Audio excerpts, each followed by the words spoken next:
Bismillahirrahmanirrahim.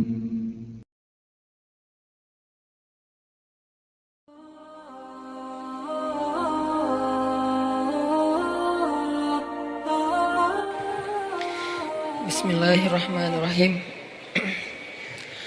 Assalamualaikum warahmatullahi wabarakatuh. Alhamdulillahirabbil alamin. Alhamdulillahilladzi arsala rasulahu bil huda wa dinil haq liyuzhirahu 'alad dini kullih wa kafa billahi syahida. Asyhadu an la ilaha illallah wahdahu la syarikalah wa asyhadu anna Muhammadan abduhu wa rasuluhu la nabiyya ba'dah. Allahumma salli wa sallim wa barik ala sayyidina Muhammad wa ala alihi wa sahbihi ajma'in. Rabbi syrah li sadri wa yassir li amri wahlul 'uqdatan min lisani yafqahu qawli. Ahlan wa sahlan min jadid. Selamat datang buat teman-teman semuanya yang pada malam ini kita bisa kembali berkumpul di suasana cuaca yang cerah alhamdulillah, sehingga di depan teman-teman bisa nongkrong sambil menikmati sajian hidangan Allah Subhanahu wa taala. Dan hidangan Allah Subhanahu wa taala adalah ilmu dan hikmah. Jadi makanan yang kita butuhin itu bukan cuman makanan fisik. Gizi ataupun vitamin, nutrisi yang dibutuhin oleh seorang hamba itu bukan hanya nutrisi fisiknya berupa makanan, minuman, obat, herbal, sayur segala macam, tapi juga semua kita membutuhkan nutrisi hati. Lebih jelasnya lagi nutrisi iman. Karena yang menjadi lemah bukan hanya tenaga kita, tapi iman kita juga bisa menjadi lemah. Yang menjadi futur atau ngantuk bukan cuma mata kita, tapi basirah kita juga bisa menjadi ngantuk. Yang menjadi lupa bukan hanya akal kita, tetapi juga zikir kita juga bisa menjadi lupa. Makanya kita butuh nutrisi atau maidatur rahman, hidangan Allah Subhanahu wa taala yang berbentuk hikmah dan ilmu, sebagaimana kita butuh juga hidangan nutrisi untuk kebutuhan fisik kita. Walaupun memang kita nggak perlu nutrisi, nggak harus memberi nutrisi hati kita dalam bentuk kajian ilmu setiap hari 3 kali misalnya. Nggak harus sih, kalau bisa lebih bagus, tapi nggak harus. Karena nutrisi hati ini bisa kita dapetin bukan cuma dengan duduk dalam majelis ilmu, bukan hanya duduk di dalam tongkrongan hikmah, tapi juga bisa kita dapetin dengan tilawah Al-Quran. Kita juga bisa dapetin itu dengan zikir. Zikir sesuai dengan masalah kita. Karena zikir kalau nggak sesuai dengan masalah tetap berpahala, cuman kurang berasa. Kayak kita lagi lagi haus, tapi minumnya bukan air putih, minumnya misalnya kayak kopi gitu ya. Kalau teh tawar masih mending lah. Haus tapi minumnya kopi atau minumnya minuman yang berwarna. Jadi kayak belum memenuhi dahaga haus kita. Padahal kita lagi haus. Kalau kita lagi kayak agak pusing, oke, minum kopi. Nggak semua juga sih ya. Itu mas saya. Kalau pusing ngopi misalnya. Kalau haus minum air putih. Kalau misalnya kayak lagi manja minum susu gitu. Kenapa Ustadz? Ya mungkin lagi kayak males aja yang berat-berat gitu kan.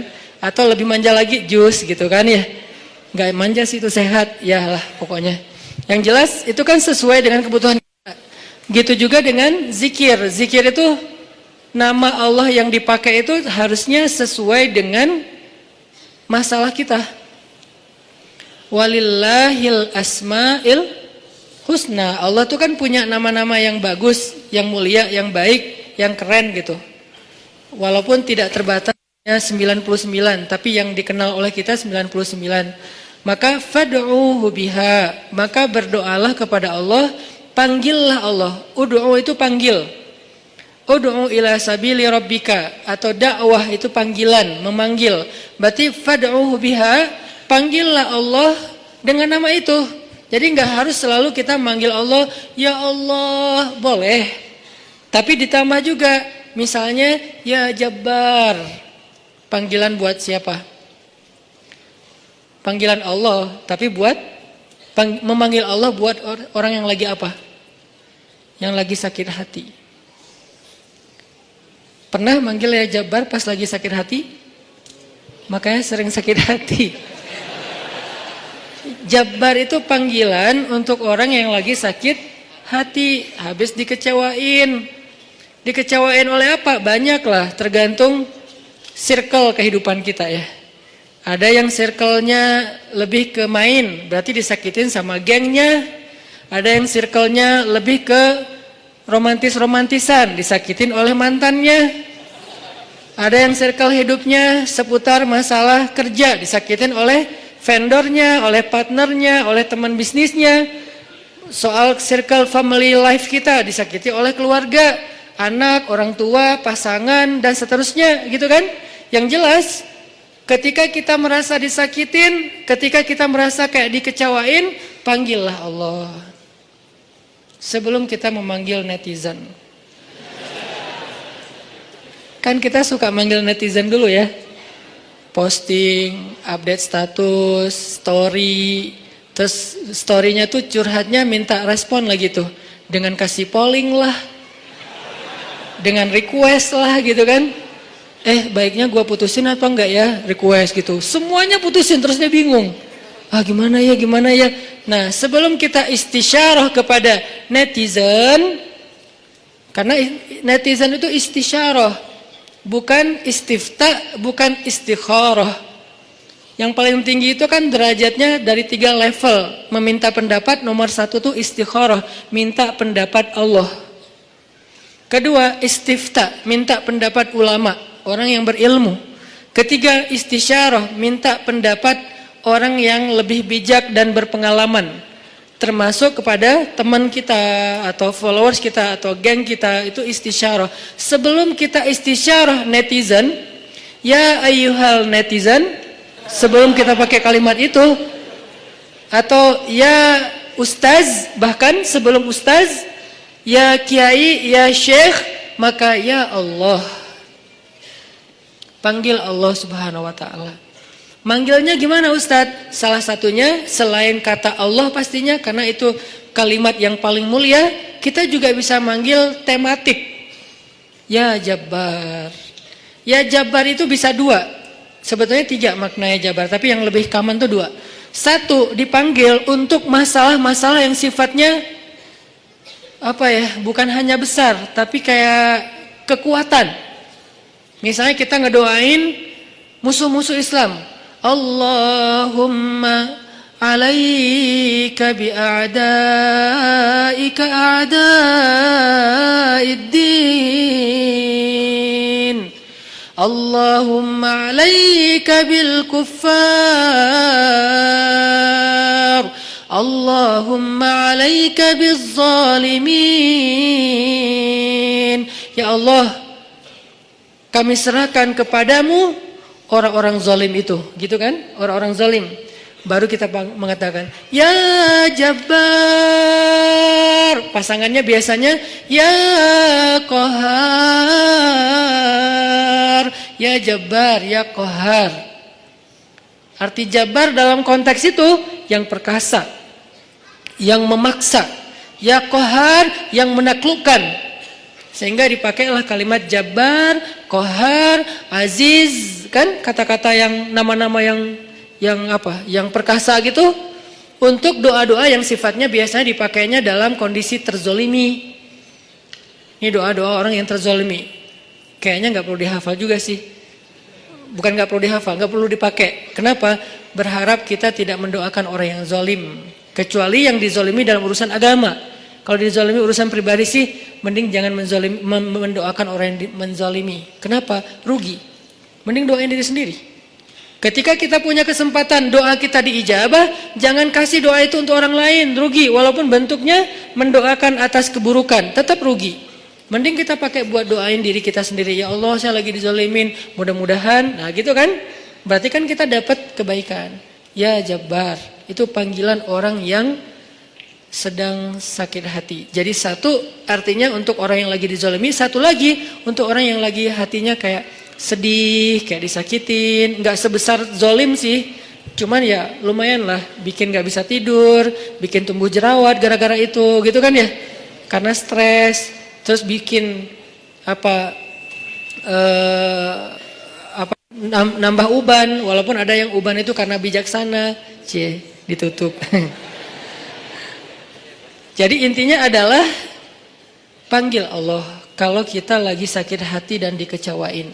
Ya Allah, ya Jabbar. Salah satu doa minta disembuhkan kecewa dan sakit hati di dalam sholat adalah Rabbighfirli warhamni wajburni. Kalimat wajburni. Selama ini kita baca enggak? Kan? Tahu artinya? Hampir.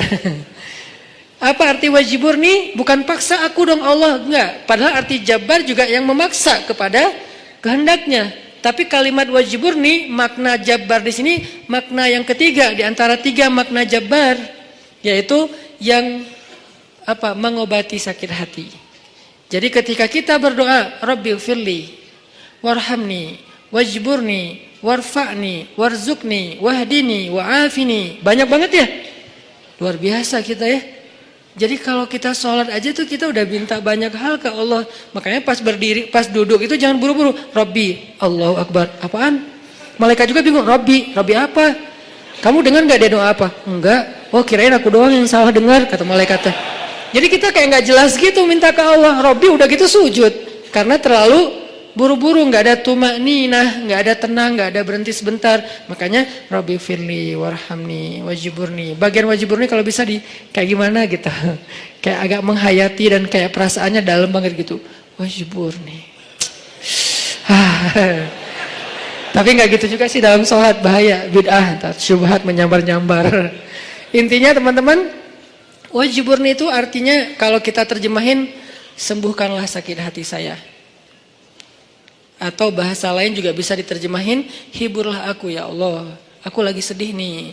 Kalau kita ke teman gitu ya, hibur aku dong, gue lagi sedih nih. Ya udah yuk kita main, ya udah yuk kita jalan, ya udah kita nonton, ya udah kita ngopi, ya udah kita makan, ya udah apalah terserah.